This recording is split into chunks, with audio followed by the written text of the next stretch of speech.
نے کہا کہ بعض لوگ ایسے ہوتے ہیں جو قرضہ لے لیتے ہیں اور اس کے بعد دینے کا نام لے لیتے ہیں، بار بار چکر لگواتے ہیں، کال اٹینڈ نہیں کرتے ہیں۔ ایسے لوگوں کے لیے شرعی طور پہ کیا حکم ہے؟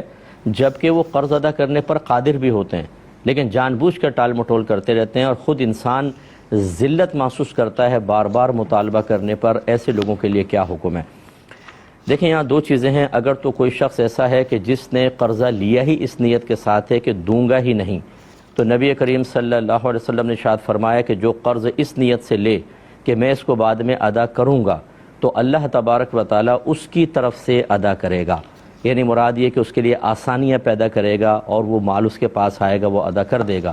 اور جو اس نیت کے ساتھ قرضہ لے کہ میں دوں گا ہی نہیں تو اللہ تبارک و تعالیٰ اسے تباہ کر دے گا۔ یہ بخاری کی روایت ہے اور 2387 نمبر حدیث پاک ہے۔ اور ایک روایت میں یہ دوسری ایک تو یہ ہے، اور ایک روایت یہ ہے کہ جو مالدار ہونے کے باوجود قرض کی ادائیگی میں ٹال مٹول سے کام لے تو وہ اس نے ظلم کیا، یعنی وہ ظالم ہے، اور ظلم کرنا حرام ہے۔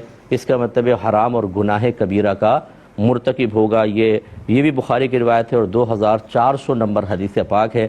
لہذا جو ہمارے بھائی بہن سن رہے ہیں، خدارہ قرض کی ادائیگی میں دیر نہ کریں۔ اسی طرح مارکیٹس کے اندر ہم نے دیکھا ہے کہ جو سیلز مین ہوتے ہیں بیچارے چیزیں دے کے چلے جاتے ہیں، پیسہ پڑا ہوا ہے گلے کے اندر، وہ آئے گا جی وہ پیمنٹ کر دیں، پھر آ جانا، دوبارہ آ جانا، بعد میں آ جانا، بار بار چکر۔